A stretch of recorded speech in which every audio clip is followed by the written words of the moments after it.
Good morning, good evening, good afternoon, and welcome. I do believe this is my last video. Those of you who've been with me for, close to the beginning know that I used to do 3, sometimes 4 chapters a week, but over time and as things got a little difficult for me, I had to narrow it down to 1 and plan out my week where I could do little bits at a time, and it just got a little bit too much. And what I'm doing today is a story just like all of them. It's complete in my head, but it isn't put out on paper. So I've given the idea to someone who can caretake it if he wishes to run with it. It's totally up to him. More than capable of doing a fabulous job with the idea. But I have done fantasy, I have done sci-fi, I've done sci-fi fantasy, as is in the case with The Reach. This is something that I haven't done. I kind of touched at it a little bit with Blood Witch History Organza. And this is horror. It's meant not to be a blood slasher. It's not meant to be a ghost story. It's not meant to be a jump scare. It's a situational terror. But let's give you the prologue. The idea with this story is dealing with an entity that has no motivation and yet really likes to mess with things. This is called Din. It's D-I-N, and it represents a couple of different things. Here's the prologue. Here we go.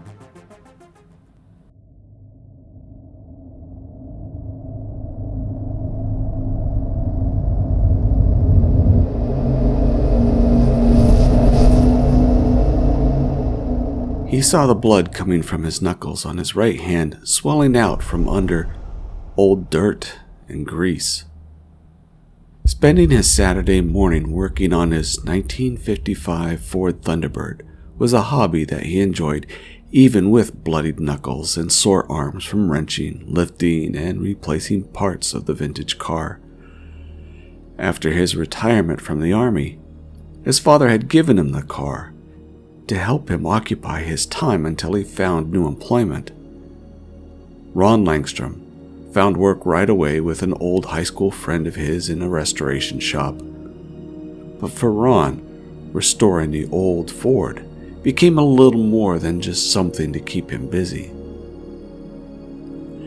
Coming into his home from the garage through a door that opened into his kitchen, Ron went to the sink and retrieved a certain bottle of soap. He used this brand simply because it worked. A little better at removing grease from his hands and face and arms. It was nothing new for him, since his service in the Army was dedicated to repairing helicopters and the occasional truck that broke down or needed maintenance on base. He was a good mechanic, never missed anything needing adjusting, repairing, or tuning. But that was who he was. Nothing special or extraordinary other than his sturdy frame. As Ron was finishing removing the grease from his hands, he inspected his knuckles.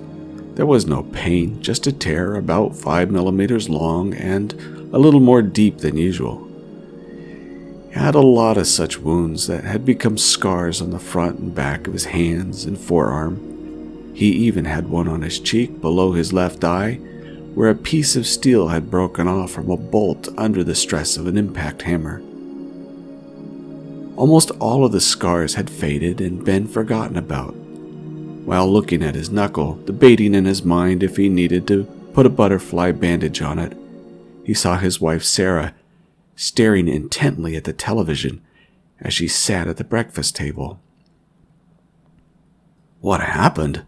Ron asked, noticing that there was some commotion on the news that held Sarah mesmerized. "It's just like I told you. We knew this was going to happen," Sarah said while pointing at the screen. Ron remembered what she had told him a few weeks past. Some of the things that she had revealed to him since they were wed had seemed fanciful or the product of medication. But now, looking at the television, he doubted himself even more than her. Is that? Sarah pointed at the television that focused on the scene via private cell phone footage obtained by the news channel. Just like what I felt was coming. A bridge catastrophe on Today. J.U. kept seeing the name Akisho Kayako, and the guy who won't let us know his name heard the screaming. Ron walked up to their large wall-mounted TV for a closer look. His astonishment was compounded knowing that it was real. He wasn't dreaming this. There's no way. This is impossible. The supports they're upside down, and the bridge is still there, suspended in midair. Sarah then grabbed the remote. Let me show you what they had on a couple of minutes ago.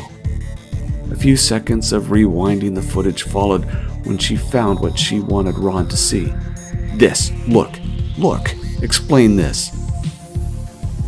Ron looked on without daring to take his eyes off the screen. He saw an image of a car halfway merged front to back with another car, as if the two had been welded together or built that way. There was another, as if glued to the underside of the bridge, and yet another car was partially fused through one of the upside-down supports a few dozen meters in the air. In his shock, he asked Sarah, "Does anyone know how this happened? Is it some sort of weapon or magnetic anomaly?" "That's just it. No one knows. Some say it's the super collider, others say it's aliens." "So you knew this would happen today? You and your psychic group? Who do you think did this?" "Ron, I keep telling you that we are not psychic. We just pick up things from the universe. I think it's from God. So does J.U. The others think it's some sort of knowledge in the Akashic record. You don't have your phone on you, do you? I can't have the government finding out about us." Ron walked away from the TV and pointed to the bedroom. "It's in the Faraday cage, I never forget. I've seen enough weird stuff in the military on my own to know better. You mentioned other stuff. Scary, weird stuff. All this is going to happen?"